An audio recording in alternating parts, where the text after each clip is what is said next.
added Minkah Fitzpatrick and Darren Waller. You think they could help us out in the stretch? We're about to find out. Fourth quarter of the schedule coming up next.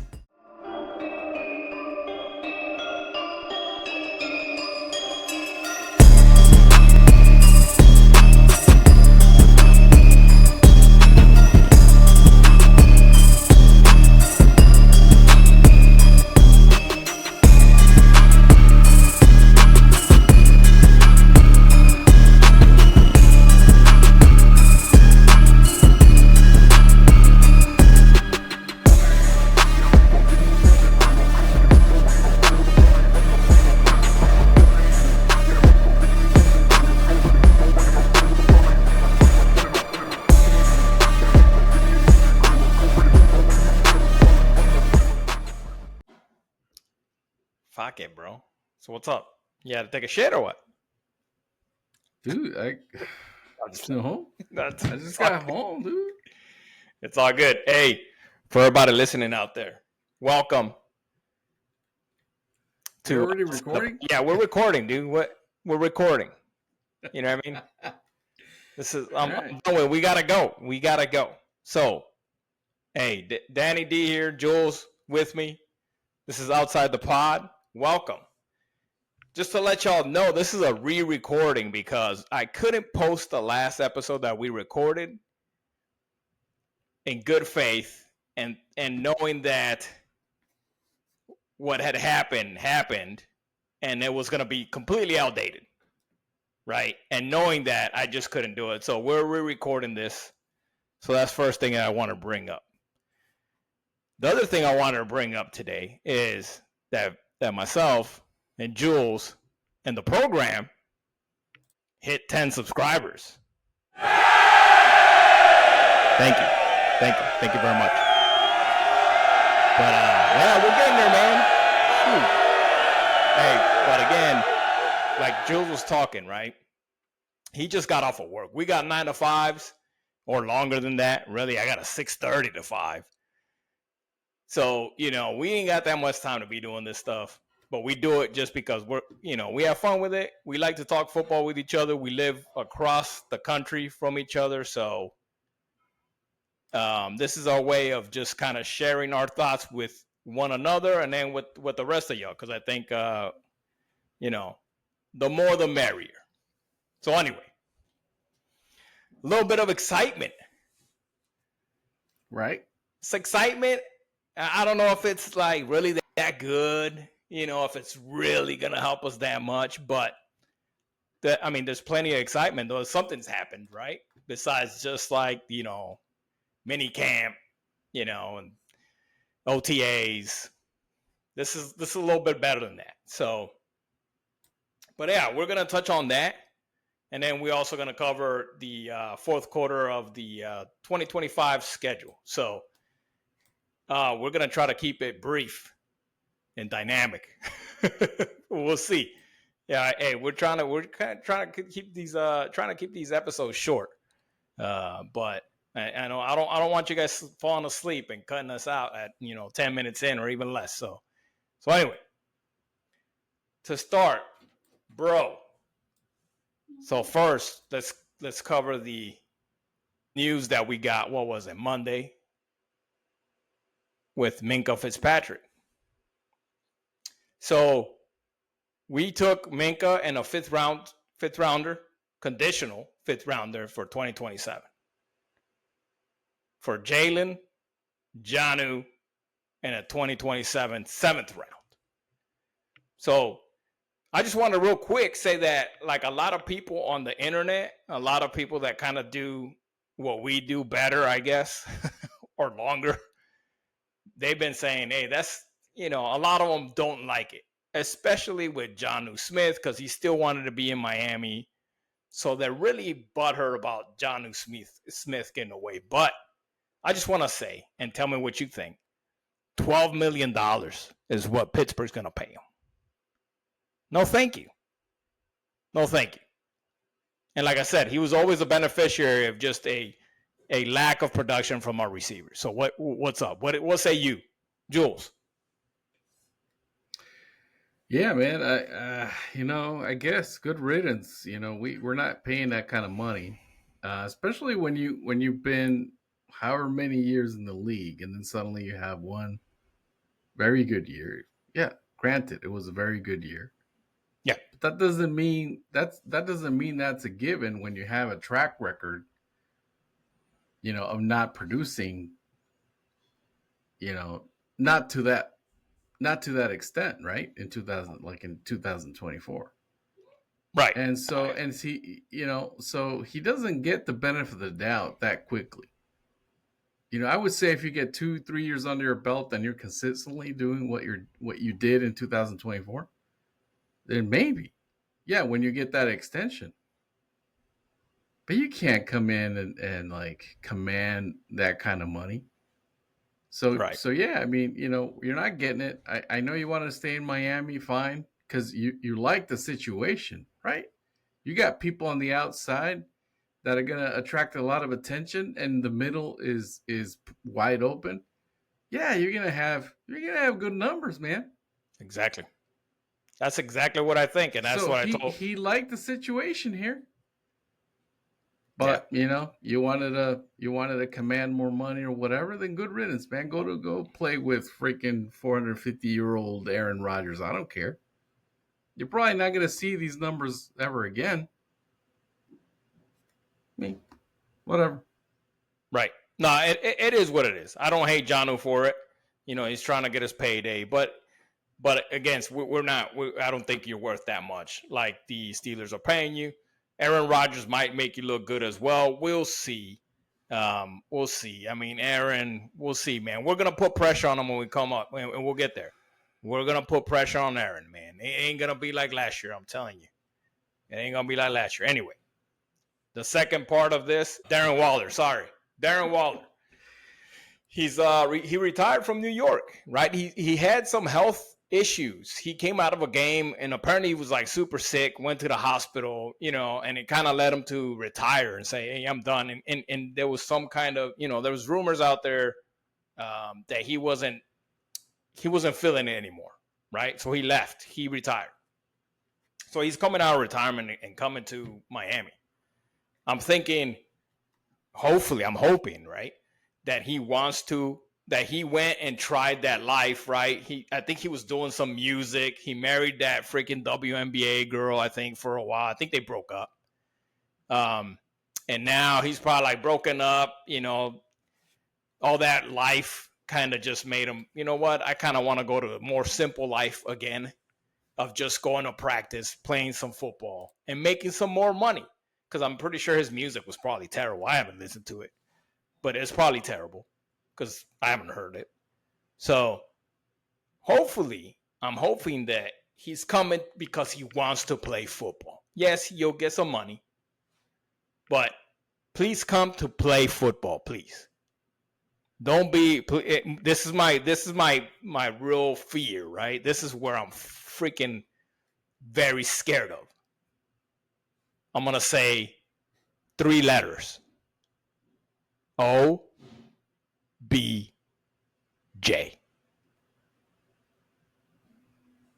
Man. Yeah, definitely. I think it's a cheap gamble though. Yep.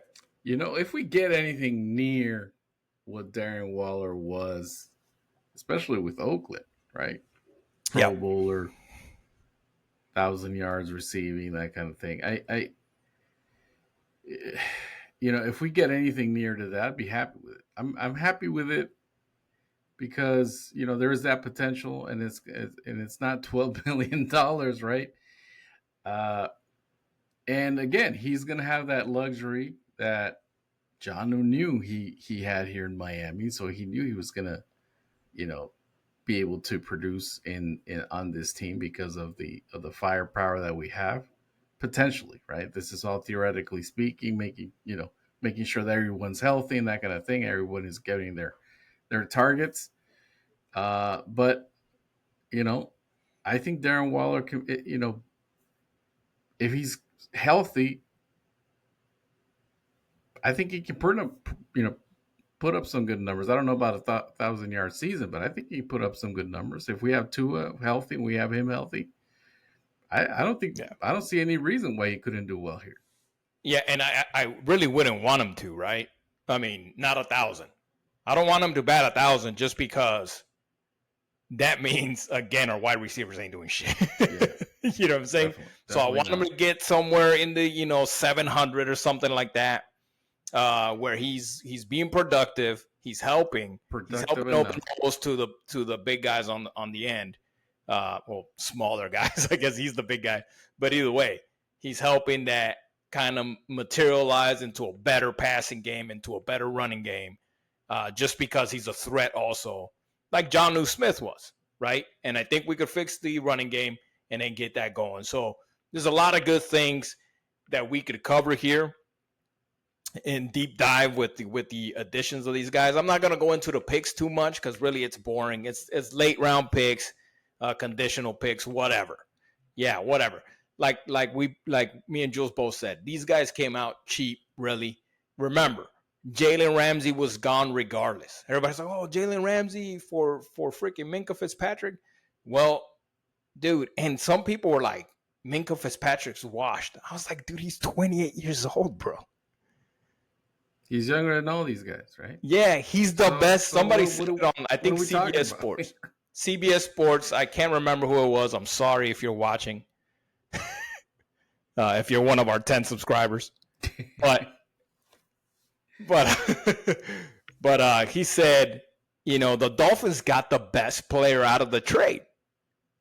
And let's get into that real quick. Real quick, I wanted to say one thing is that, yeah, he's on his last year of his contract. So it might be a year and that's it. Especially if he does good for us. And he's probably going to try to ball out so he could get a nice contract. So, I mean, we could look forward to that, right? Hopefully he balls out so he could get the highest paid freaking safety contract there has been. That's what I want to see. But anyway, exciting here. Let's get into the schedule real quick, and we'll throw some more Minkah and Darren Waller's snippets in there as we talk. Jets, kind of boring because we already talked about them. But there's a new dynamic, right? 7th December at Jets at MetLife. Now with Minkah Fitzpatrick in the secondary, which could definitely be a help, not only with the pass game, of course. He covers the field well. Not the best coverage safety, but he's definitely a scary dude in the middle. And I was just talking about in the recording that we had initially, I was talking about where are our safeties at that we've had for, in the past, the legendary ones like Louis Oliver and Rashad Jones. And I think Minkah Fitzpatrick could hopefully be that guy that I was asking for. But anyway, pass game, but also with Justin Fields, he could come up and make that tackle that we need him to do against Justin Fields. And that's going to be a big help. What do you think? Yeah, man, I just want to go back there and kind of beat him up. That defeat last year, that kind of stung a little bit. Yeah, sure, we had Snoop Huntley, but we never want to go into MetLife and lose like that to freaking the Jets. But the thing is, they're going to be looking a lot different than what we saw last year, right? Where this is a different Jets team, Yeah. Yeah, of course they have it is. a lot of other players coming in, but from last year. But with Justin Fields, it's a whole different dynamic than we've seen from the Jets.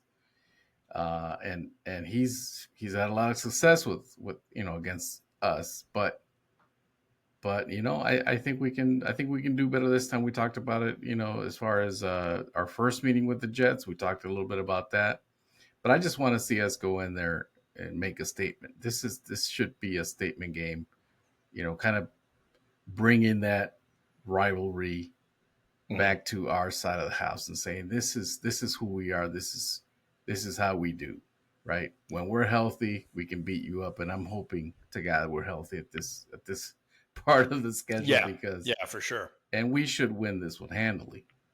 Yeah. And Both games. We should sweep the Jets this year. yeah, absolutely. Yeah, I want to throw it in so many Jets fans' face, to be completely honest. And I know everybody that, all our 10 listeners are right there with me, right? We want to throw it into Jets' face just as much as the Bills, I think. The Patriots, I feel like they're just nicer fans. I don't know. I feel like I don't hate them as much.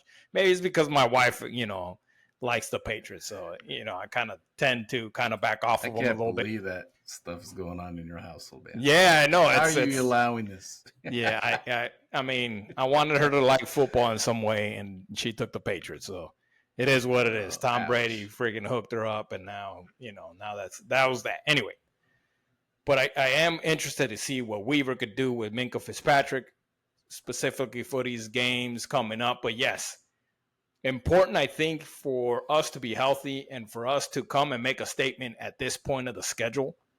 And just be like, hey, the last quarter of football, first game of that last quarter, which a lot of great teams are coming up, and we just make that statement like, hey, we're here to get in. We're getting in the playoffs, smack the Jets because they're our little brother in the AFC East, and move forward. You know what I mean? Let's do it. Weaver, it's on you to make this defense good against Justin Fields. But I think adding Minkah Fitzpatrick puts a whole different mindset in my mind as far as the secondary goes, even though it's just that one guy, right? We still got bum freaking cornerbacks, but he was a captain with the Steelers. You know what I mean? He's a Pro Bowl with the Steelers. He learned from the Steeler way, the defenses of the Steelers. Those are always good teams. We talked about it before. Steelers always put up a good defense. And hopefully Minkah's bringing that in, giving us a lot of experience to the younger guys. Storm Duck and Cam Smith, Cater Cole, who he's still even younger than Minkah Fitzpatrick. So, I think he could help them a lot. Hopefully better than Jalen Ramsey did. But anyway, slap the Jets in the face. Moving on to Steelers December 15th for Monday Night Football. And here's the topic, right? Now they got Jalen Ramsey. I kind of called it in our first recording of this episode. I was thinking that Jalen Ramsey was going to be with the Steelers, but I did not know that Jonnu Smith was going to be with the Steelers as well. So, they improved for sure. There's no doubt about it. They have a very stout defense, man. Almost every player on that D is a starter in any team. Like, I'm hoping that TJ Watt is like, oh, you're going to pay Jalen Ramsey. You don't want me. I think the Miami Dolphins want me for some peanuts. You know what I mean? Just for that revenge shit, Just give it to us. Come on, TJ Watt. You want to be with us. Even though we got edges, right? So we don't really need TJ. But, I'll take them. What are you smoking over there, man? I'm not smoking anything, man. I'm just, it's not going to happen. Yeah, of course. But, this is not my real thoughts. I don't think that's going to happen, of course. But anyway, it's going to be tough. Monday night at Pittsburgh. Jalen Ramsey now. Jonnu Smith.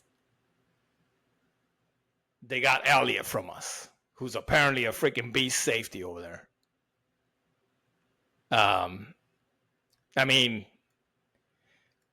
What can I say? It's gonna be rough. They're going all out, right? They made a statement today with the trades and everything, and they're going all out. Even though we, in my mind, I think we got the better end of that deal. Right, but they still got two good players. Yeah, they improved still. Even though we improved, that's some people are saying too. It's like financially, because we're looking at financially, right? We're looking at financially. I think we won the deal. I think it makes us a better team just because we got rid of some guys that did they want to be here or not or whatever, and wanted more money. Right. And I don't think it was fair the way they were both doing that, and So good riddance. So we were losing Jalen Ramsey anyways. So yeah, exactly. And we had an expectation we were going to have at best a 4th-round pick at best. at I would very have been best. happy with a 4th-round pick. That's why, dude. probably. I saw this on my phone. Right, I came out from my break at work. I just came out to go to the restroom, and I look at my phone and it was like Minkah Fitzpatrick to the Dolphins. I was like, get the out of here. I know. You know what I mean? I was like, these stupid mother effers in here, like you just putting stupid ass, thumbnails on their YouTube videos just clickbait. I thought it was just clickbait. Yeah. Because there is clickbait out there that have stupid things. And so I was like, hell no. And then I started Googling, started going into like Adam Schefter and stuff. And all of a sudden I was like, gee, I was like, wait a minute.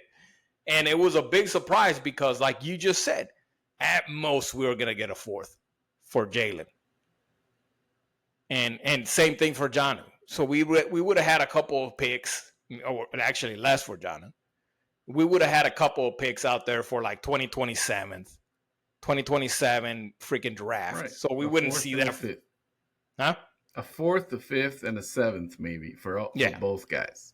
And we got a Pro Bowl caliber safety. Yeah. And a team captain. Yeah. And a pick. Yeah. A leader. A 5th rounder.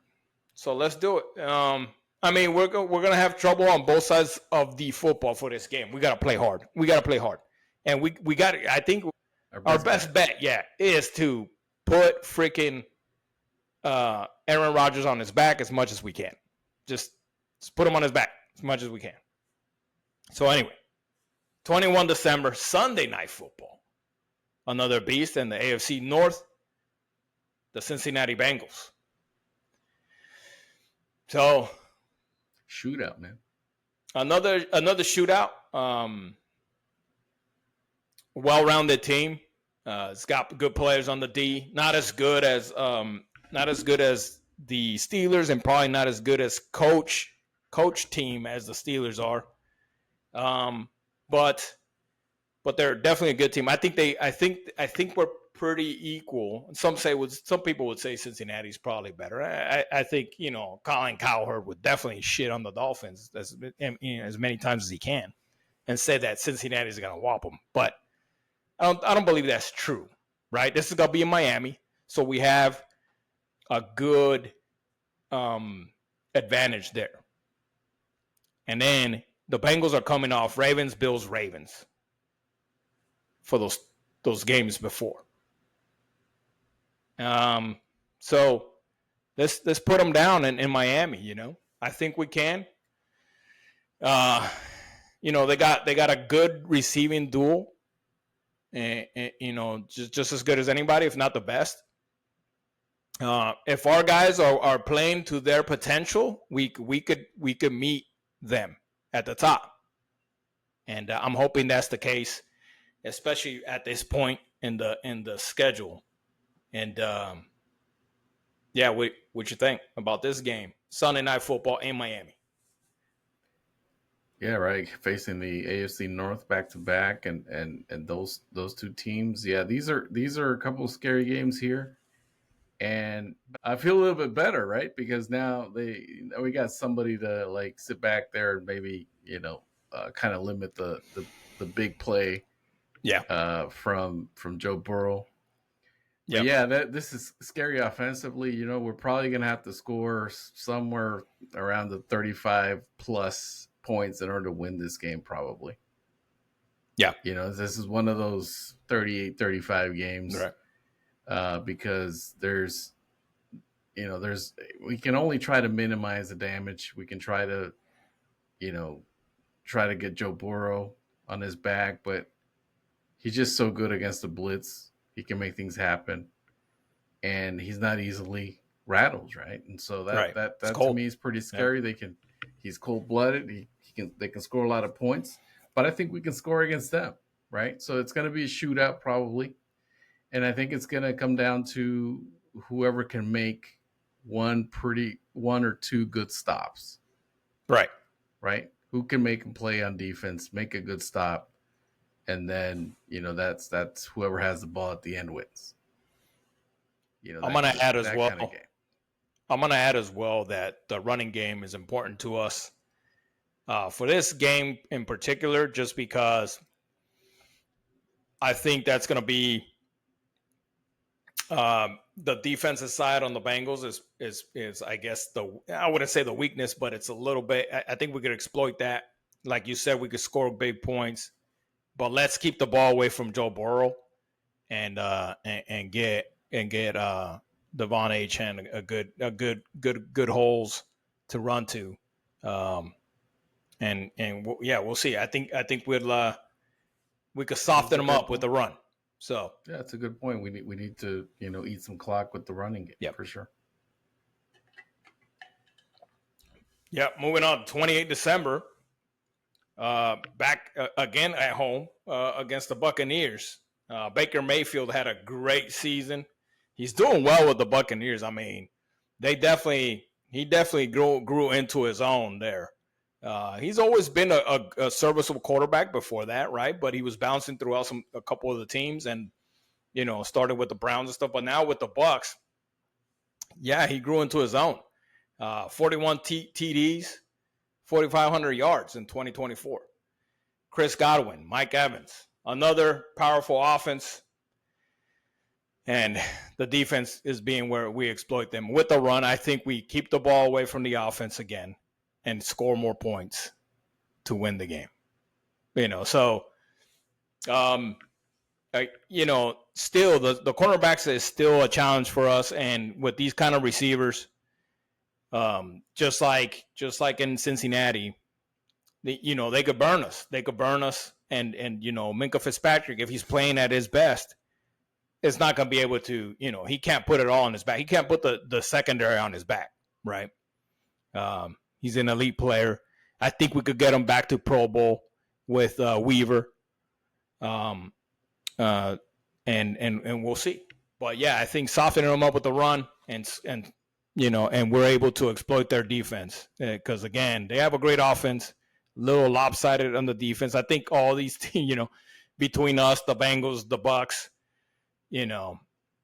I think we have the upper hand just because of our rush. And as long as our made out of glass, freaking crystal, defensive ends stay on the field, we're always going to have a great, not only pass rush. You're talking Zach Sealer in the middle. Benito Jones is great, and then we got Kenneth Grant, which everybody thinks is going to be a first, day one starter playing at a very high level. I feel like we're a little bit underrated on the defensive side. I think people are putting too much emphasis on our cornerbacks.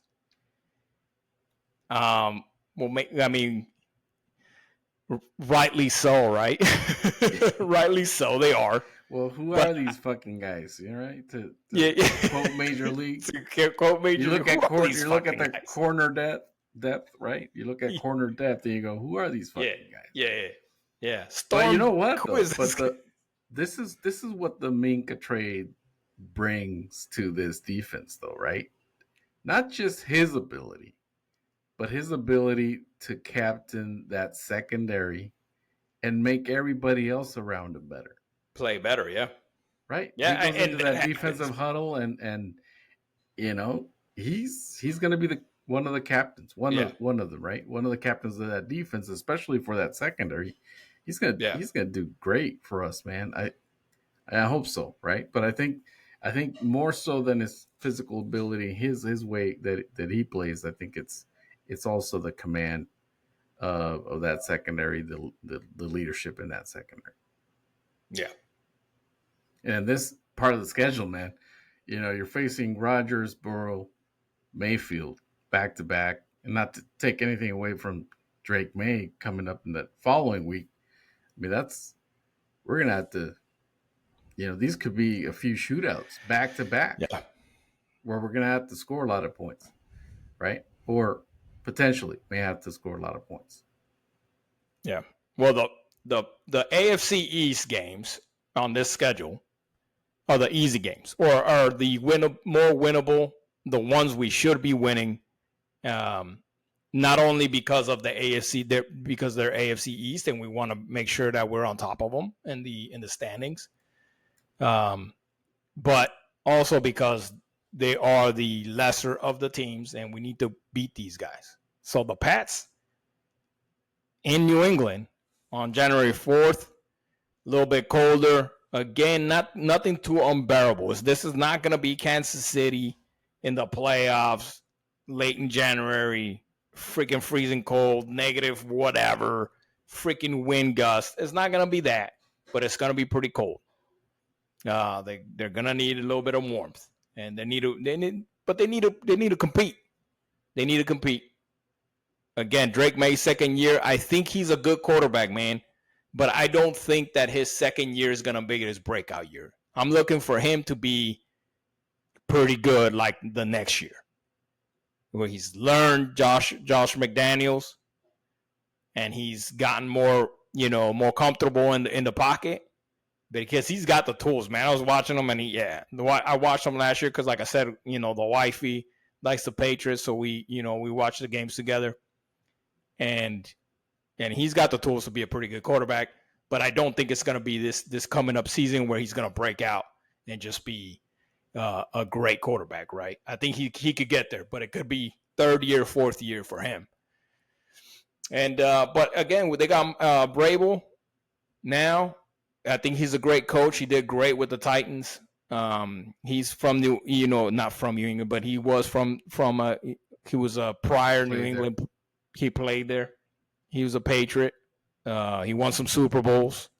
He knows the way of Bill Belichick, and just great coaching, and just the good habits that those coaches had in that team to make sure that the team were always in an advantage. I think that's a huge part of this game, of any sport really, is having your players prepared. And I think the Patriots did that very well. Even when they had really okay teams, maybe even sorry teams, they were somehow prepared for your offense. They were prepared for your defense, and they knew how to freaking exploit your weaknesses, man. So I think Vrabel is going to be able to do that. He did that with the Titans. I remember it. He was kind of similar with the Titans. Wasn't the greatest team, but somehow they would beat you up sometimes with the run. So not an easy win for sure, especially in New England. But we need to win this game, because out of these 5 games, we need to at least go 2-3. At least. Or else it's over. Or else Weaver needs to be our head coach next year. And I think if we lose that, if we're under 500 and then we end up, by the time we come to this quarter of the season, and we lose to the Jets, fire McDaniel, make Weaver your interim, and see what he's got the last few games. Because you're not finding, it's either that or like Gruden. You're not finding somebody better, though. And I got a feeling that he puts up a good defense this year with bum cornerbacks, and he's gone after that. Weaver is. And then we won't get a chance to give him a handshake and be like, you want to be our next head coach? We might be too late. So anyway, your thoughts on the Pats and our final game of the season? Yeah. So I agree with one point about the Pats as far as Vrabel coming in as coach, and there is an expectation right there in New England, the culture that they've built there, and I think Vrabel brings that continuity to that sort of the culture that they've built for so long with Kraft and Belichick and Brady. I think Vrabel is going to try to maintain that, and you're right. I think he's going to want to take as much pressure as he can off of Drake May, right? And he's going to want to run the ball, and he's going to want their defense to make plays, and that kind of thing. I think he's going to be really successful in that, right? And let Drake May kind of grow into that position. And yeah, I think it's going to be a disciplined team. You're not going to be able to let the Pats make mistakes and beat themselves. You're not, if that's your game plan, you're not going to get it from this team. I think it's going to be a disciplined team. I think it's going to be a good game planning team. And it's really rough to play in New England, especially in January. But you're right. This is a game we need to have, especially in this quarter.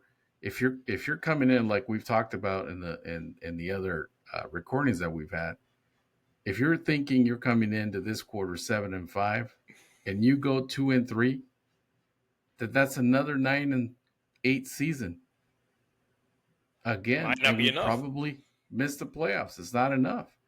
We have to go at least 3-2 to get that 10th win. And it's not a guarantee that we make the playoffs at 10 wins, but mostly you would get in with 10 wins. But that means you have to win one of these 3 games in the middle, right? At Pittsburgh, at home against Cincinnati, or at home against the Bucs. And that's not going to be easy, man. No. And think about how many how many places or spots are in the AFC for the playoffs, and then how many teams we're thinking are going to be in the running, right? We have freaking 2 of them here, the Ravens, the Bills. Well, the Ravens are likely going to win their division. The Bills are going to be on top. Hopefully not, but let's keep it real here. Bengals, Steelers, Texans. Yeah, even the Colts. Maybe. But even I mean, maybe even the Patriots are trying to sneak in there and kind of tying the record with us, and we're going on a freaking tie situation for the final game. Well, I mean, you got 3 teams in the North that will probably be there. When at this point of the season, you're looking at Ravens, Bengals, Steelers. In the South, you're looking at the Texans. Probably, the Titans and Colts are always pesky, are always spoiling it for other people. And then in the West, you got the Chiefs and the Chargers, man. I forgot about the Chargers, dude. Well, I mean, the Chiefs. I knew for sure. I didn't mention them, but the Chiefs, obviously. There's the Chargers unless something too. Crazy happens, but the Chargers too, yeah. We need 10 wins at least, and it's not even guaranteed with 10 wins. With all these teams that are going to be vying for playoff spots. So, man, we got to go 3-2 for dang sure.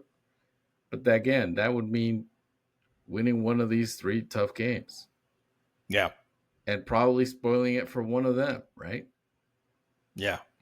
It's going to be tough. I mean, we're going to talk about this in the next episode, or maybe in next 2 episodes, or 2 episodes from now. And that's, who's in the hot seat for that? If you're not making the playoffs, there's a few people on the hot seat, and we'll talk about it in the next couple episodes, either in the next episode or 2 episodes from now, unless something crazy happens again, and we'll touch up on that, but we'll throw it in. So we have to make the playoffs, at least, or people are losing jobs. But I would say we need to make the playoffs. Our ceiling is making the playoffs and winning one game. And that will keep people safe, I think. I think that will keep people safe if they win a playoff game. That's all they got to do. Make the wild card round. Win. And then they'll be like, all right, we'll give you another shot. Now, if you make it there and lose, especially mollywop, like sometimes they do, right? They get in there, they're like, oh, we made the playoffs, and they fucking get destroyed. Like you shouldn't have even been there, bro. Like, that's so bad. I hate those games because I'm like, dude, you shouldn't have even made it, bro. Like, why did you even make it? Like when we went to Kansas City, yeah. If we go to the playoffs and then that happens, that debacle, right? Then why we even? Yeah. So if that happens, then maybe you'll be like, hey, it's almost like not making the playoffs. So I wouldn't, if I was Mike McDaniel, in my mind, I'm like, I got to make the playoffs and I got to at least win one game. And then, I mean, that for us, I mean, anybody that's saying that's not enough, is freaking out of their mind, bro. We haven't won a fucking playoff game for 25 years.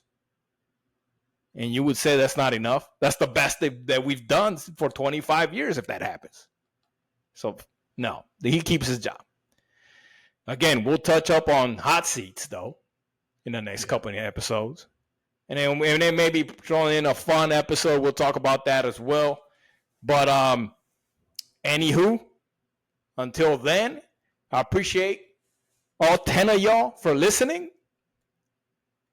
And make sure you tell everybody, your friends, that we're the new hotness, bro. Don't get it twisted. We're the new hotness in town. And tell your friends about us. Come listen. Make sure you tell them to get in there, smash the subscribe button. Like freaking Chop Robinson with his axe that subscribe button. Hit the like. Get into a conversation. We want to know. There you go. Yeah, we want to know. Chop the subscribe button. we we want to know what you think about Minkah, Darren Waller. Are they going to have an effect on this specific part of the of the schedule? If you want to talk about earlier, then go to the earlier videos. Go check those out. We talked about them. Yeah, they weren't putting Minkah and Darren Waller into account, but hey, go in there, get in the conversation for those as well. But in here, tell us what you think. Are they going to have an effect with these teams? Are we having a better chance with them or without them? Or if it would have been better with Jonnu Smith and Jalen Ram, whatever you want to say. Just get in there and tell us what's up. And we'll catch you next time. Like I said, we'll talk who's on the hot seat. And hopefully we got some more news. Maybe adding a cornerback. Maybe adding another pass blocking tight end. That'd be great as well. But we'll see. We'll see. Time's ticking, and we're about to get it into the camp and the preseason, and I'm excited. Let's do it. So thanks again for listening. We'll catch you guys next time. Fins up. Fins up.